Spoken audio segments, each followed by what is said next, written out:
आएगा कि नहीं आएगा? आएगा। क्यों? क्योंकि वेलोसिटी एक वेक्टर क्वांटिटी है, वेक्टर डायरेक्शन मांगता है, और अगर डायरेक्शन बदल जाती है तो वेक्टर भी बदल जाता है, और अगर वेक्टर बदल गया दैट मींस बॉडी पे क्या है, कुछ ना कुछ एक्सेलरेशन है, that means due to acceleration there will be change in direction. Secondly, due to acceleration there will be change in magnitude of speed. हो सकता है पहले ऑब्जेक्ट धीरे चल रहा था, फोर्स लगाने के बाद तेज चलने लगा, ठीक है। हो सकता है पहले ऑब्जेक्ट धीरे चल रहा था, फोर्स लगाया, तेज चलने लगा। इसका मतलब फोर्स लगाने की वजह से बॉडी की स्पीड के मैग्नीट्यूड में भी क्या आ सकता है, चेंज आ सकता है। फोर्स लगाने की वजह से बॉडी के डायरेक्शन में भी क्या आ सकता है, चेंज आ सकता है, और बॉडी के ओरिएंटेशन में भी चेंज आ सकता है। तीनों ही चीजें किसके कारण आ रही हैं? किसके कारण आ रही है? एक्सेलरेशन के कारण। किसके कारण? तो ऑलवेज रिमेंबर दैट फोर्स अगर किसी बॉडी पे लग रहा है, कौन सा फोर्स लग रहा है, तो बॉडी पे क्या आएगा? अगर बैलेंस फोर्स लग रहा है तो बॉडी पे कोई एक्सेलरेशन होगा क्या? नहीं होगा। बैलेंस फोर्स में कोई भी बॉडी पे एक्सेलरेशन, लेकिन अनबैलेंस पे, ठीक है, होगा। अब इधर निकालने की कोशिश करते हैं। मान लो कि ये है 2 kg, कितने का मास है? 2 kg इसका मास है। उस तरफ लग रहा है 10 न्यूटन, पीछे लग रहा है 8 न्यूटन। नेट फोर्स किस तरफ है? सोचिए बताओ। 10 न्यूटन उधर खींच रहा है, 8 न्यूटन इधर खींच रहा है, नेट इसका रिजल्टेंट कहाँ आएगा? 10 न्यूटन की तरफ आएगा। कितना आएगा? 2 न्यूटन आएगा। कैसे पता चला? सर 10 से उधर खींच रहे थे, 8 से इधर खींच रहे थे, 10 में से 8 सब्ट्रैक्ट कर दिए, आंसर आ गया। इसका मतलब जो नेट फोर्स है वो कितना है? अगर यहीं पे मैं ऐसे ऑब्जेक्ट बना देता और पूछता यहाँ बताओ, ये लो 10 और इधर भी है 10, तो आप बोलते सर जीरो है नेट फोर्स। क्यों? क्योंकि आपने इसमें से इसको सब्ट्रैक्ट किया, आंसर जीरो आ गया। ऐसे ही किया था, ऐसे किया था भाई। यहाँ पर आपने इसमें से इसको सब्ट्रैक्ट किया, आंसर जीरो नहीं आया, इसका मतलब बॉडी पे कोई ना कोई नेट फोर्स है। तो ये रहा नेट फोर्स लग गया। कितना लग रहा है? 2 न्यूटन। अब इस 2 न्यूटन को हम रख देंगे फोर्स की जगह। मास हमें कितना दे रखा है? 2, और एक्सेलरेशन यहाँ से कैलकुलेट हो जाएगा। तो आपको एक चीज समझ में आ रही है कि ये जो फॉर्मूला है, इस फॉर्मूले में एफ जो है, ये कौन सा एफ है? नेट फोर्स है। कौन सा फोर्स है? किसी भी ऑब्जेक्ट पे लगने वाला नेट फोर्स हमें यहाँ पर पुट करना है। समझ में आ रही बात? ऐसे नहीं करेंगे कि 10 न्यूटन के लिए अलग लगा दिया, 8 न्यूटन के लिए अलग लगा दिया, ऐसा नहीं करेंगे। 10 न्यूटन आगे खींच रहा है, 8 न्यूटन पीछे खींच रहा है, तो नेट कहाँ लग रहा है? 2 न्यूटन 10 न्यूटन वाली डायरेक्शन की तरफ लग रहा है। उसको नेट फोर्स यहाँ पर प्लेस किया जाएगा। मास हमें पता है, एक्सेलरेशन यहाँ से कैलकुलेट हो गया, कितना कितना हो गया? 1 मीटर पर सेकेंड स्क्वायर। समझ में आई बात? क्लियर है? ऑनलाइन बताओ सबको ये बात क्लियर है कि नहीं?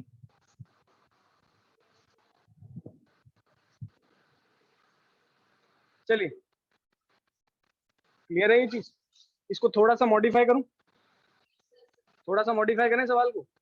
चलिए थोड़ा सा मॉडिफाई करें। ये तो बच्चों वाला सवाल था।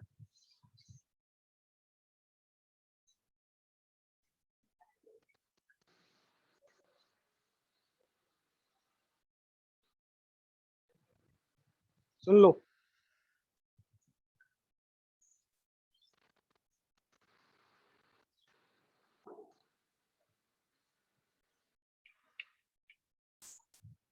तीस डिग्री का एंगल है, इंक्लाइंड प्लेन है, फ्रिक्शनलेस सरफेस है। 30 डिग्री का एंगल है, इंक्लाइंड प्लेन है, फ्रिक्शनलेस सरफेस। फ्रिक्शनलेस सरफेस का मतलब क्या होगा? कोई फ्रिक्शन नहीं लगेगा, ठीक है। अब यहाँ पर हमने क्या कर दिया? एक ऑब्जेक्ट को रख दिया है। ध्यान से समझना, थोड़ा सा सवाल बदल रहे हैं। एम मास का ऑब्जेक्ट था। कितने मास का ऑब्जेक्ट है? इस ऑब्जेक्ट के साथ क्या होगा? नीचे आएगा। कैसे पता चला? फ्रिक्शन नीचे लाएगा। फ्रिक्शनलेस है तो, इंक्लाइंड प्लेन है तो कौन इसको नीचे ला रहा है? Gravitational force. कौन सा फोर्स? Gravitational force. बिल्कुल सही बात है। तो gravitational force is always acting in the vertically downward direction mg। ये चीज तो सबको पता ही है, ठीक है। ग्रेविटी इसको नीचे खींच रही है, लेकिन क्या ये वर्टिकली डाउनवर्ड आ रहा है क्या? क्या ये वर्टिकली डाउनवर्ड आ रहा है क्या? ये कहाँ आ रहा है? इस डायरेक्शन में आ रहा है। इसका मतलब हमें इस mg का कंपोनेंट लेना पड़ेगा। किस डायरेक्शन में? इस डायरेक्शन। समझ में आ रही बात? क्यों लेना पड़ा? अरे क्या ये वर्टिकली डाउनवर्ड आ रहा है क्या? अगर ये वर्टिकली डाउनवर्ड आता तो मैं नेट फोर्स किसको मान लेता, लेकिन ये वर्टिकली डाउनवर्ड, ये कैसे आ रहा है? ये किसी इंक्लाइंड प्लेन के थ्रू आ रहा है, इस एंगल पे आ रहा है। समझ में आ रही है बात मनीष? ठीक है, ये इस एंगल पे आ रहा है, इस एंगल पे ये नीचे आएगा, दैट मींस इस फोर्स का एक कंपोनेंट है जो इसको इस डायरेक्शन में ले जा रहा है। अब मैं उस कंपोनेंट को निकालूंगा। ठीक है, अब पहले चेक कर लो। देखो ये अगर 30 डिग्री है, ये 90 डिग्री होगा, तो ये वाला एंगल कितना हो जाएगा? ये देखने में तो किसी को कोई दिक्कत होती नहीं है ना। ठीक है, यहाँ पर ये वाला एंगल भी 60 है। इस mg का इस तरफ कंपोनेंट लेंगे तो क्या आएगा? याद करो, कल फॉर्मूला बताया था ऐसा कुछ। ठीक है, बोला था आप एंगल निकाल लो, cos थीटा लगा दो, वही बोला था। तो यहाँ पर भी वही किया। mg तो हमें पता है नीचे की तरफ है, यहाँ का एंगल निकाल लिया 60 डिग्री, तो 60 डिग्री cos थीटा लगा दिया, आंसर है। इसका हम अभी दिखना नहीं, अभी सुनना है। हमने देखा कि ऑब्जेक्ट वर्टिकली डाउनवर्ड कैसे आ रहा है? इंक्लाइन के थ्रू। इसका मतलब ये फोर्स रिस्पॉन्सिबल नहीं है इसको नीचे लाने के लिए, कौन सा है? इसका कंपोनेंट है। सही है, हमने इस कंपोनेंट को निकाल लिया। अब नीचे मत दो। अब हमसे कोई पूछ रहा है कि यहाँ पर इसका एक्सेलरेशन निकाल दो। क्या निकाल दो? ये नीचे की किस एक्सेलरेशन से आता है, तो उसको निकालने के लिए हमने मान लिया इसका एक्सेलरेशन नीचे की तरफ है a, इसका एक्सेलरेशन नीचे की तरफ कितना है? a है। चलिए, हम जानते हैं नेट फोर्स बराबर किसके होता है? मास इनटू एक्सेलरेशन। नेट फोर्स इधर कितना लग रहा है? mg cos 60। सो इसको लिख सकते हैं mg cos 60 को लिख दूंगा 1/2। सही है, बराबर किसके कर देंगे? मास इनटू ये m से m कटा, एक्सेलरेशन की वैल्यू क्या आ गई? आंसर क्या आ गया? 10/2, या फिर आ गया मेरे पास। कैसे एक्सेलरेशन निकाला सबको समझ में आया? क्या किया है अपन ने? सबसे पहले ये चेक किया कि कौन से डायरेक्शन में ये मूव कर रहा है, फिर हमने उस डायरेक्शन में नेट फोर्स निकाला है। सबसे पहले क्वेश्चन को देख के ये पहचानना है कि ऑब्जेक्ट अगर चल रहा है तो कौन सी डायरेक्शन में चल रहा है। अगर आपने ये पहचान लिया, उस डायरेक्शन के अंदर फिर आप क्या निकालोगे? Net force. और फिर उस नेट फोर्स को किसके बराबर करोगे? मास इनटू एक्सेलरेशन के, and then you will find the acceleration in this particular question. ये शिका समझ में आया? आ गया? तो लिख, फिर कॉपी क्यों बंद कर रखी है?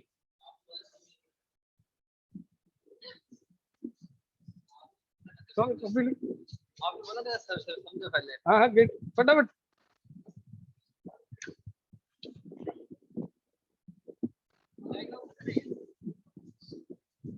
दोनों पिटोगे? फटाफट लिखो, आज वैसे ही भयंकर उमस हो रही है। अरे ऑनलाइन वाले बताओ सबको क्लियर है कि नहीं? हैंड रेज करके बताओ।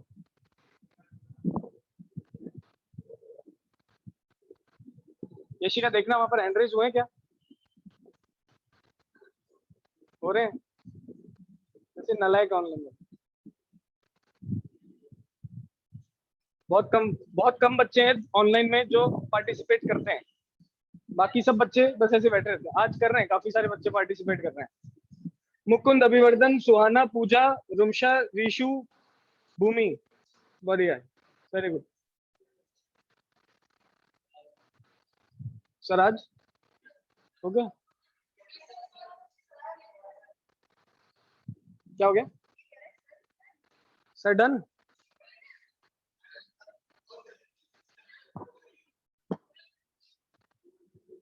सर डन, खल्लास। ऐसे क्वेश्चन एक और देते क्या? थोड़ा सा कॉम्प्लिकेट कर दूं? सर नहीं, थोड़ा सा। एक ऐसा सवाल दे रहा हूं जिसके अंदर मैं सिर्फ ये पूछूंगा नंबर ऑफ फोर्सेस कितने लग रहे हैं। आपको पहचान के मुझे बताना है कि how many number of forces can act on those two bodies. समझ में आ रही बात है? बहुत हार्ड नहीं होगा, बहुत बेसिक सवाल होगा, कॉन्सेप्ट आना चाहिए बस सबको। अरे उड़ा दूंगा हवा में, मत कर ऐसे।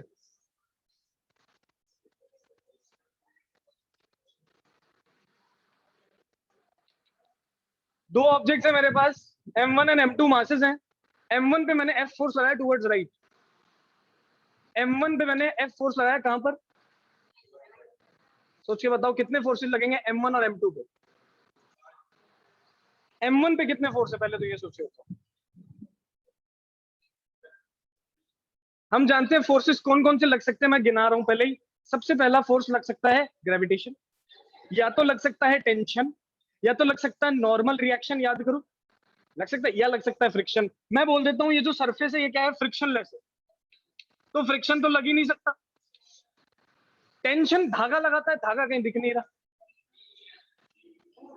अब आपका काम ये है मुझे ये बताना M1 पे कितने फोर्सेस लग सकते हैं।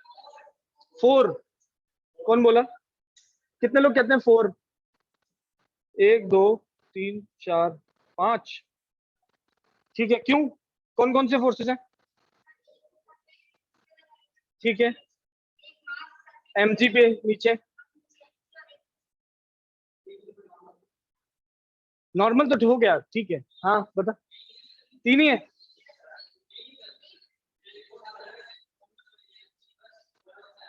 एक और है, वो फोर्स देखना बहुत जरूरी है, वो देखना जरूरी है, सुनिए ध्यान से। अरे एक लगा नीचे M1G, अब क्योंकि इसने ग्राउंड को धकेला नीचे तो ग्राउंड इसको ऊपर धकेलेगा। ये 3 तो दिखते हैं फोर्सेस, एक तो मैंने लगाया, एक धरती ने लगाया, सही है, ग्रेविटेशन के कारण नीचे, और एक जो ये सरफेस है इस पे रिएक्शन लगा रहा ऊपर। अब चौथा फोर्स यहाँ पर एक और है, वो ये है कि जब F फोर्स से मैं इसको आगे धकेलूंगा तो M1 M2 को आगे धकेलेगा, यस और नो। अब जब M1 ने M2 को आगे धकेला तो M2 M1 पे पीछे फोर्स लगाया। So on M1 there are in total 4 forces. सोच लिया था ऐसा, यही चीज सोची थी कि इन दोनों के बीच में फोर्स लगेगा। अगर ये चीज सोच लिया इसका मतलब कॉन्सेप्ट क्लियर है, समझ में आ रही है बात सबको? अब M2 में बता दो कितने फोर्सेस हैं।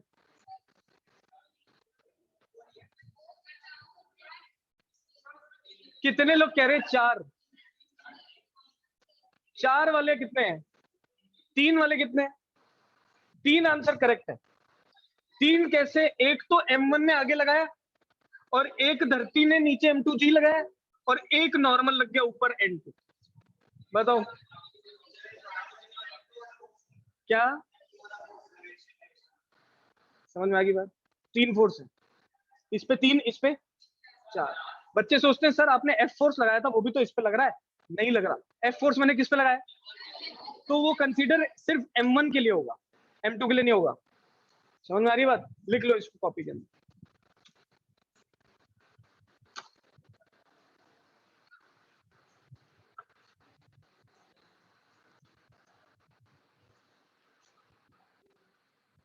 So 12,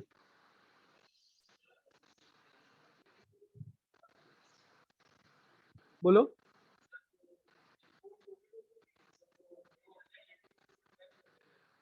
ग्रेविटेशन, जी M1 M2 अपॉन R², वो ग्रेविटेशन ही है। एक चीज बताता हूँ ध्यान से, अरे बाहर फेंक दूंगा, मत गुस्सा दिलाओ, इस दिन पड़ जाएगी, इतने इतने से हो, इस दिन लग गई हाथ से क्या होगा, है रामदयाल?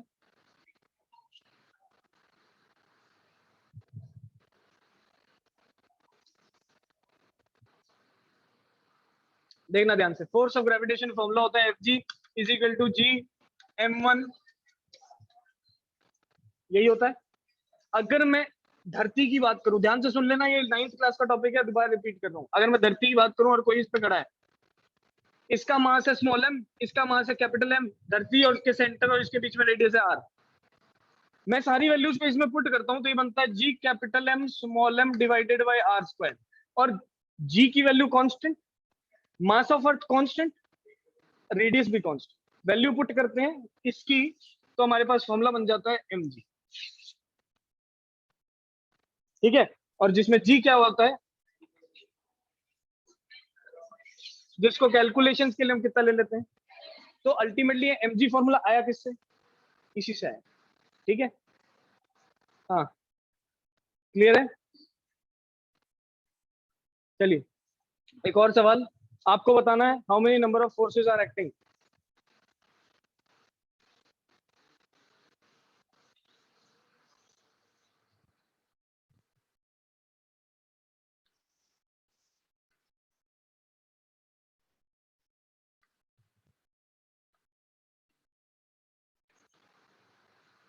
बताइए।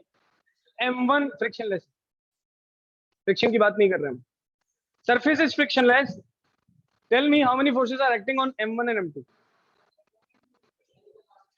मेरे को चाहे कंपोनेंट बताओ चाहे मत बताओ, कंपोनेंट को मत इंक्लूड करो, मुझे तो नंबर ऑफ फोर्सेस बता दो कितने लगे। M1 का अलग, M2 का अलग।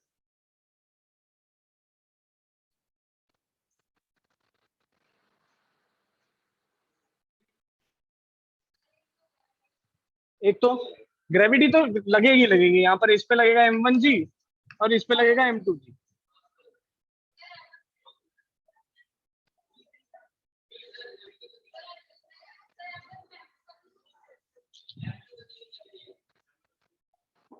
अभी देखते हैं और फोर्सेस।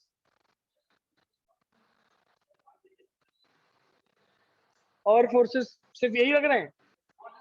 मैंने क्या बताया था, normal reaction always acts perpendicular to the surface of contact. Surface of contact कैसा इंक्लाइंड है, तो जो नॉर्मल रिएक्शन होगा वो भी कैसा लगेगा, ऐसे। क्या ये चीज क्लियर है?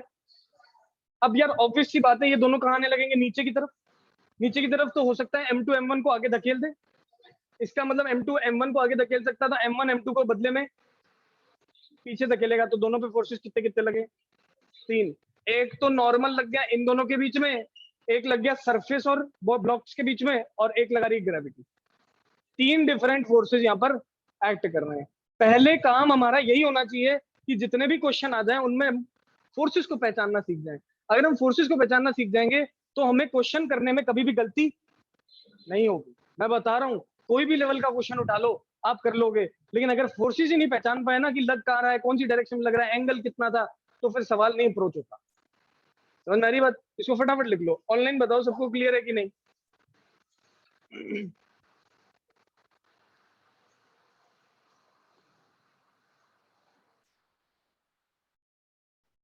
यार मुझे इतनी गर्मी लग रही है, आज गर्मी है।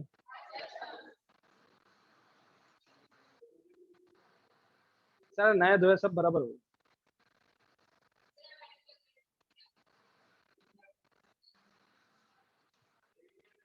जिम में भी ऐसा नहीं होता।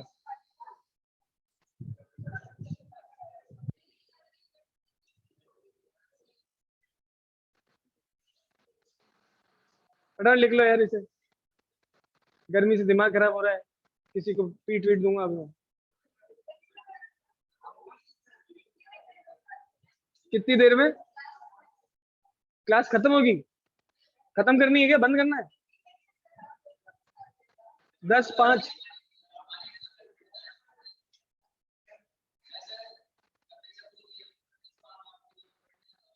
नहीं, मैं सबको पीट सकता हूँ।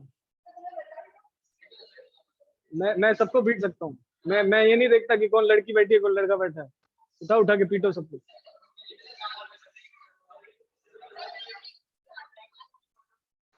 अरे फटाफट कर लो यार इसको, टाइम वेस्ट मत करो।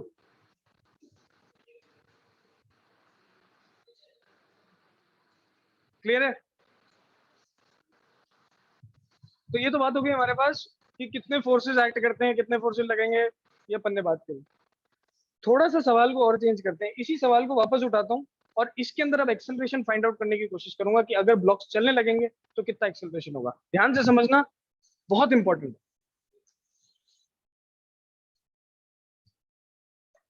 है।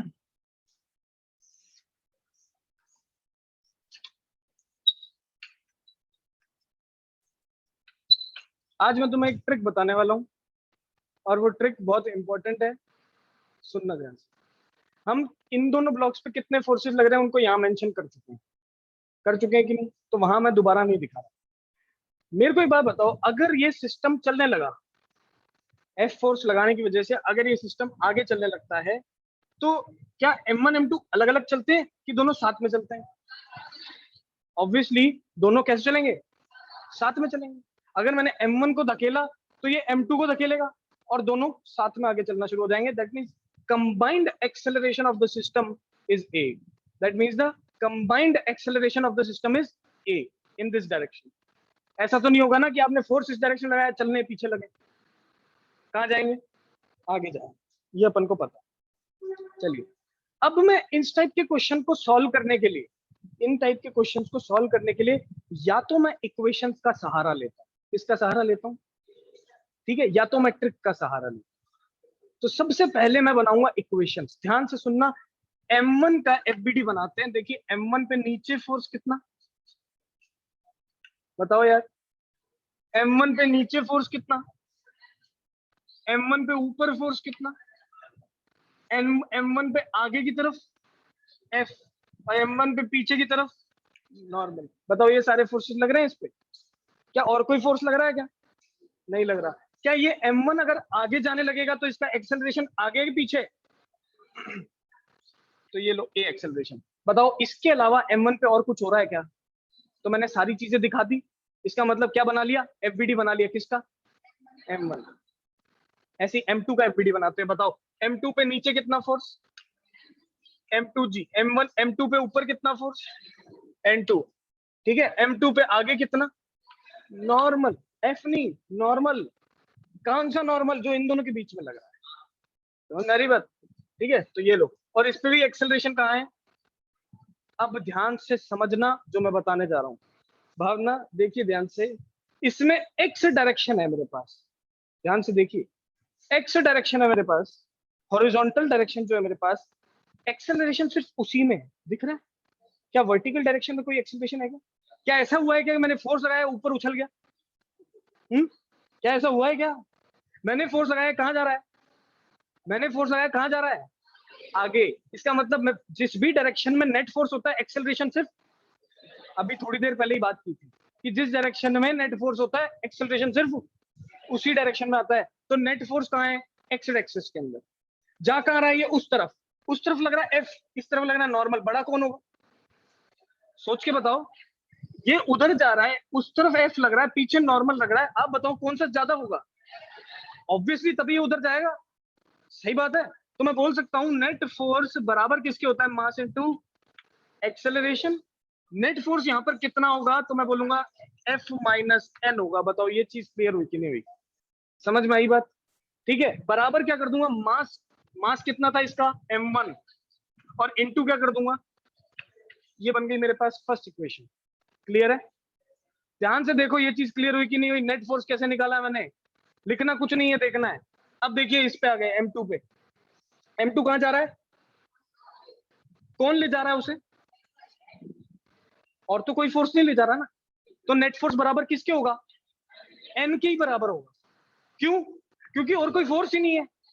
तो मैं बोल दूंगा कि यार नेट फोर्स बराबर मास इनटू एक्सेलरेशन। नेट तो सिर्फ N के बराबर है, और मास है M2 और एक्सेलरेशन है A। तो ये मेरे पास बन गई सेकंड इक्वेशन। दोबारा सुनो, यहां पर मैंने देखा नेट फोर्स कितना, F माइनस एन बराबर क्या कर दिया, मास इनटू एक्सेलरेशन, इक्वेशन बन गई। यहाँ पर मैंने देखा नेट फोर्स कहाँ है, आगे की तरफ कितना है, N बराबर कर दिया मास इनटू एक्सेलरेशन, सेकंड इक्वेशन बन गई। उठाया यहाँ से N की वैल्यू यहाँ पुट कर दी, ध्यान से देखना, N की वैल्यू उठा रहा हूँ यहाँ पुट कर रहा हूँ, क्या बनेगा, F minus M2A is equal to M1A, yes और नो। M2 वाली टर्म को उस तरफ ले जाऊंगा तो बनेगा M1 plus M2 into A, बनेगा कि नहीं। और नेक्स्ट लाइन में जब सॉल्व करूंगा तो A की वैल्यू आ जाएगी F अपॉन M1 प्लस, तो ये वैल्यू निकल गई मेरे पास एक्सेलरेशन। समझ में आई बात की नहीं आई, दोबारा सुनो। सबसे पहला काम फोर्सेस को पहचानना, कितने फोर्स लग रहे हैं, एक लग रहे हैं, दो लग रहे हैं, तीन लग रहे हैं, चार लग रहे हैं, पहले पहचानो। फिर ये देखो कि बॉडी पे जो फोर्स है उसके कारण एक्सेलरेशन कहाँ है, एक्सेलरेशन कहाँ था, आगे की तरफ, सही है। फिर हमने उस एक्सेलरेशन को FBD में दिखाया, ताकि हमें ये चीज क्लियर हो जाए कि कौन सी डायरेक्शन में हमें नेट फोर्स निकालना है। हमें क्लियर हो गया एक्स एक्सिस में हमें क्या निकालना है, नेट फोर्स। नेट फोर्स हम जानते हैं किसके बराबर होता है, मास इनटू एक्सेलरेशन। यहां पर नेट फोर्स निकालने के लिए हमने क्या किया, फोर्स में से नॉर्मल को सब्ट्रैक्ट किया है। क्यों, क्योंकि जा ये उस तरफ रहा है, उस तरफ F लग रहा है, पीछे नॉर्मल लग रहा है, ऑब्वियसली F ज्यादा होगा। तो हमने F में से N को सब्ट्रैक्ट किया, बराबर किसके कर दिया, M1A के, यस और नो। यहां से पहली इक्वेशन बन गई, ऐसे ही दूसरी इक्वेशन बनाई, दोनों को इक्वेट किया, आंसर निकल। समझ में आया, बहुत ही ज्यादा इंपॉर्टेंट सवाल है, हालांकि बहुत बेसिक है, लेकिन क्यों इंपॉर्टेंट है, क्योंकि इससे फंडा क्लियर होता है करना क्या है अपन। आगे अब टफ सवाल जब आएंगे ना तो अपन को पता रहेगा कि कैसे उसको अप्रोच करना। क्लियर है ध्रुव, हाँ सीधा भी कर सकते हैं, अभी ट्रिक बताऊंगा। सिस्टम मान लो पूरे कोई सिस्टम मान लिया m1 plus m2, total mass हो गया, नेट फोर्स F है, F अपॉन m। सही, लेकिन हम थोड़ा मेथड पहले देखना चाहते हैं।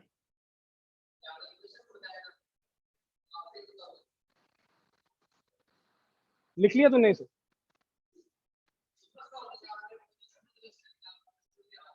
बोलना बंद कर दिया था मैंने 10 मिनट पहले।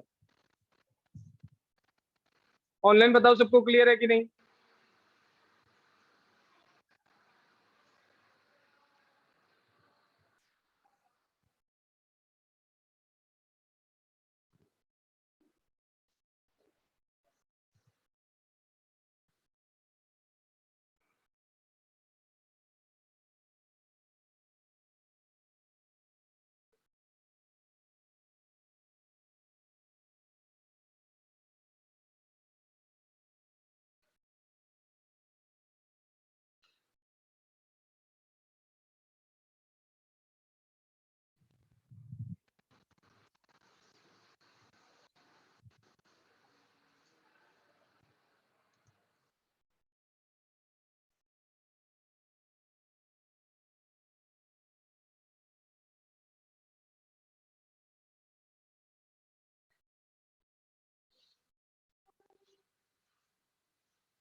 पीछे लास्ट एकदम इधर, ये पीछे कौन बैठा है? युवराज।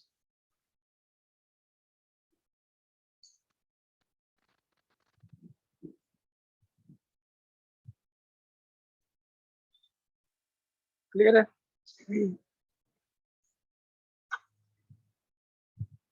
हटा दूं?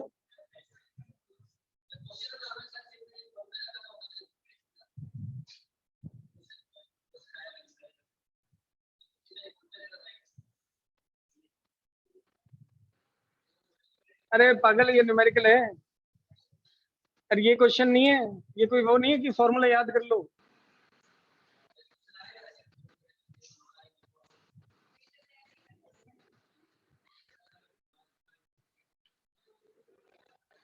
कितने लोग चाहते हैं कि आज क्लास में एक्शन देखा जाए? क्या बात, बस क्लास खत्म होते ही आज तुम्हें आनंद होने वाला है।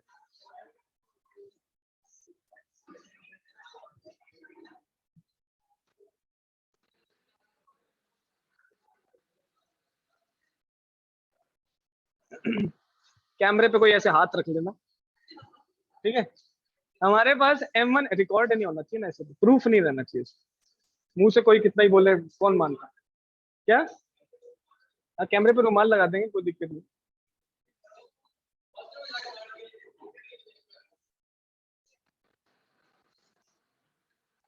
हमारे पास दो ऑब्जेक्ट, बस हो गया।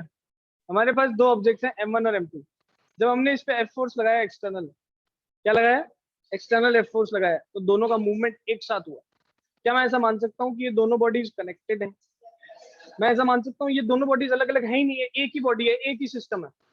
अगर ये एक ही सिस्टम है तो मैं मान सकता हूँ इस बॉडी का जो टोटल मास है वो कितना होगा? मैं बोल दूंगा इस बॉडी का टोटल मास है M1 प्लस M2। हम जानते हैं नेट फोर्स बराबर किसके होता है? हम जानते हैं एक्सटर्नल फोर्स ये रहा F, मास कितना मल्टीप्लाइड बाय A, तो A की वैल्यू क्या आ गई? क्या आंसर सेम आ रहा है कि नहीं? तो ये शॉर्ट ट्रिक हो गई। क्या कर लिया हमने? इसको सिस्टम मान लिया है। ये पहले वाला, ये वाला ज्यादा इजी है, ऑब्वियसली ये इजी है, लेकिन इससे हर सवाल सॉल्व नहीं होता। इस मेथड से ये वाला सवाल सॉल्व हो रहा है, हर सवाल को हम इस मेथड से सॉल्व नहीं कर सकते, हमें इक्वेशंस बनानी पड़ जाती है। तो इक्वेशन बनाने का आइडिया हमें होना चाहिए। समझ में आ रही बात? क्या कह रहा है? चलिए इसको नोट डाउन कर लो।